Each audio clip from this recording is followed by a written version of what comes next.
स्वागत है आप सभी का तुलुंग नर्सरी में। आज मैं करने वाला हूँ जूनिपर प्लांट की कटिंग और मेरे पास है 3 वैरायटी जूनिपर प्लांट की। पहली वैरायटी तो यह है, इस प्लांट के पत्ते होते हैं बड़े छोटे छोटे और इस प्लांट के होते हैं पत्ते बड़े सॉफ्ट जिसे हम हाथों से छू सकते हैं।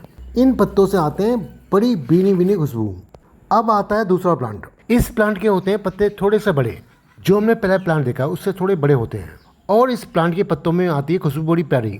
और इन दोनों प्लांट के पत्ते होते हैं बड़े सॉफ्ट।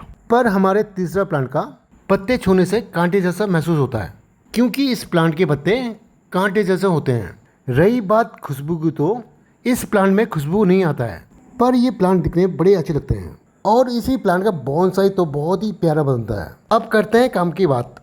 तो आज मैं इन तीनों प्लांट की कटिंग करने वाला हूँ और इन प्लांटों की कटिंग करना बहुत ही ज़रूरी है, क्योंकि हमारे तीनों प्लांट बहुत ही बुशी हो गए हैं। जब ये प्लांट ज़्यादा बुशी हो जाता है तो तब इस प्लांट के अंदर वाले ब्रांच सूखने लगते हैं, क्योंकि उन ब्रांचों को सूरज की रोशनी नहीं मिल पाती और ना ही ताज़ी हवा मिल पाती है। जब ब्रांच सूख जाते हैं तो फिर वो प्लांट दिखने में अच्छे नहीं लगते हैं। इसलिए मैं आज इन प्लांटों की कटिंग करने वाला हूँ और कटिंग का साइज होगा 4 इंची। अब मैं सभी प्लांट से काट लेता हूँ कटिंग।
और मैंने तीनों प्लांट्स ले लिया है कटिंग।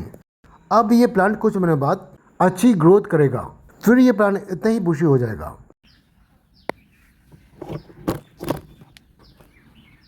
अब करते हैं कटिंग में काम। इस कटिंग में काम ये करना है कि इस कटिंग के नीचे जितनी भी ब्रांच हैं उन ब्रांचों को मैं हटा दूंगा।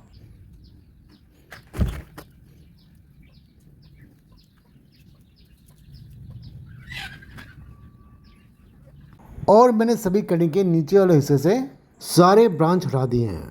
अब लगाते हैं इस कटिंग में रूट हार्मोन। और ये रूट हार्मोन मेरा बचा हुआ था जब मैंने किया था बगनविलिया प्लांट की कटिंग, और इतना सा बच गया था, तो मैंने सोचा कि इस रूट हार्मोन को यूज़ कर लिया जाए। नहीं तो ये रूट हार्मोन 2-3 दिनों में सूख जाता, फिर हमारे काम नहीं आता ये रूट हार्मोन। अब मैं सभी कटिंग में लगा देता हूँ रूट हार्मोन।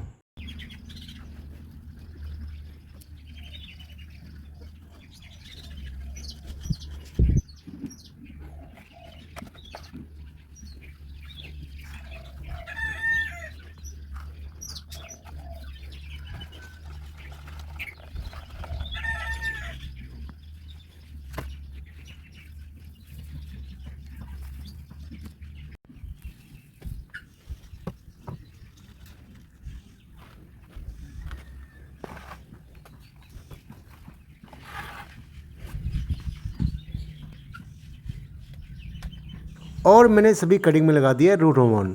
अब करते हैं कटिंग लगाने की तैयारी। तो मैंने ये कटिंग लगाने के लिए ये रेत दे रखी है और मैंने इस रेत को 2 दिन धूप के नीचे रखा था, ताकि इस रेत से किसी प्रकार का फंगस हो तो वो फंगस मर जाए। अब करते हैं इस रेत में होल, और मैं होल ज़्यादा दूर दूर नहीं करूँगा, नहीं पास पास। मैं इतनी जगह बनाकर चलूँगा कि एक कटिंग से दूसरी कटिंग तक हवा आर पार हो सके।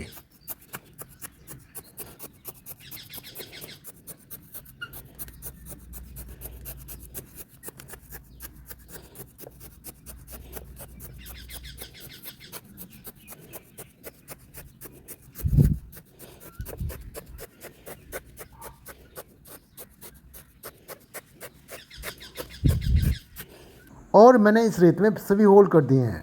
अब उस होल में लगाते हैं कटिंग।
और मैंने सभी कटिंग लगा दिया है।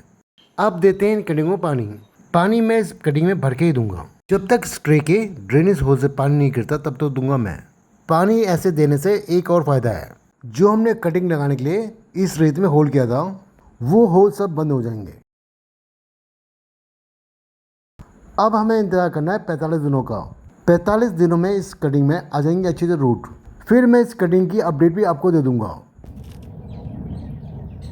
अब मैं ये वीडियो यहीं ख़त्म करता हूँ। मिलते हैं किसी नए फ्लावर प्लांट के साथ। उम्मीद करता हूँ कि आप सभी को ये वीडियो पसंद आया होगा। आप सभी को दिल से धन्यवाद।